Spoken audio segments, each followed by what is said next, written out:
Hello, everybody. Happy Diwali. I'm sure you're all having fantabulous celebrations with family, friends, and loved ones. Um, Diwali, as they say, is the festival of lights. We move from darkness to light. All right. Here's to a wonderful story again. I enjoyed reading the story and hoping you will enjoy it too. So here goes. Secret to success. Sleep when the wind blows. What does it even mean? Let's find out. Now, years ago, far away in this beautiful land, there was a farmer.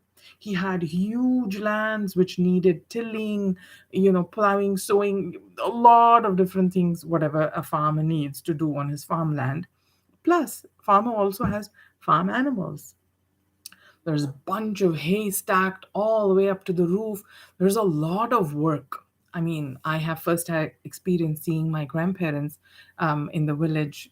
They have a farm, and how early they wake up, and how, uh, you know, throughout the day they have to be busy. So this farmer was also busy. Now he was getting old and he needed someone to help him. So he placed an ad in the newspaper, and many people came.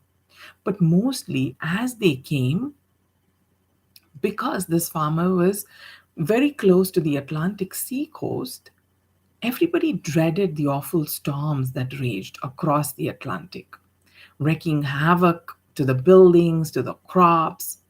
So, as the farmer interviewed the different applicants who came for the job, mostly everybody just rejected. Even if he gave an offer, they rejected his offer. Finally, a short, thin man, well past his middle age, approached the farmer. Are you good? Are you any good? Do you have a farmhand, a good farmhand? Asked the farmer.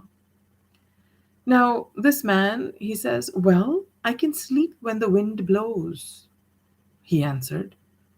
The farmer was a little confused. What does it mean, I can sleep when the wind blows? But he said, you know what? I'm not going to really worry about this guy, worry about finding out what this thing means. This is the first person who has said he'll take the job. I'm going to give it to him. So, although he was puzzled, he gave him the job. And this man worked in the farm like a miracle. He was busy from dawn to dusk. The farmer felt very satisfied. But one night, whoosh, whoosh, the wind blew, and so loudly the wind blew, farmer woke up, jumping out of his bed, and he grabbed his lantern and his raincoat, and he rushed out the door, next door, to see if, his helper, who was sleeping in the next quarters, to wake him up, saying, oh my God, the storm is coming. Come on, let's go tie things up. Let's make sure nothing gets blown away. And the little man rolled over in his bed and says, no, sir, I told you. I can sleep when the wind blows. And he pulls his cover over his face and goes back to sleep. Farmer got really mad. He said, what is going on? But never mind, there's no time to sit and, discipline this guy. So he went out. And when he went out, what did he see? He saw that he didn't have to do anything. He discovered that all of the haystack had been covered with tarpaulin, with what is that thing called? The rainproof material, tarp. Everything was covered already. The cows were in their barn. The chickens were in their coop. The doors were nicely barred. The shutters were tightly closed. Everything was secure. Everything was tied down. Nothing could blow away.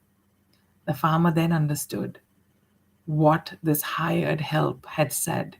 He had said, so he returned back to his bed and he too fell asleep. What's the moral of the story? When you're prepared, spiritually, mentally, physically, you have nothing to fear. You can even sleep when the wind blows through your life, right? This is a beautiful, beautiful story. I'm reminded a couple of different things, um, which I'd like to share for the adults who are listening to this, story. Kabir ke dohe comes to mind as well. He says how he says, um, whatever you can do tomorrow, do it now instead of postponing. And whatever you can do, like, be at it, don't postpone. That doha of Kabir, that comes to mind for me. uh, and Gurudev Sri Ravi Shankar always says this as well. you know Look at what you tend to postpone and what you tend to do immediately. We often tend to postpone those things that are probably good for us, like maybe going out for a walk or cleaning the house, or doing something, learning something. We often postpone those things, but what we don't postpone, when we're hungry, we don't mind grabbing that chocolate cake. When we're angry, we don't mind yelling at somebody. When someone throws an insult at us, we are definitely not going to wait to hurl an insult back at them. So look at what things you are doing right away as opposed to what things you are tending to pull. Just bringing awareness to that. Then I'm also reminded of a quote that Swami Chinmayananda says. It says, "If I rest, I rust." I'll repeat that. If I rest, I rust. Meaning, let us be busy with our hands. Yeah. And not just randomly busy, but, keeping our mind, our words, and our hands, everything in sync, focused, and being busy towards a higher goal. Yeah. May this Diwali bless you all with amazing wealth of knowledge and happiness that automatically comes out of that. Yeah. So stay healthy, stay safe, stay inspired, and see you again next time in another story time. Jai Gurudev. Hari Om, people.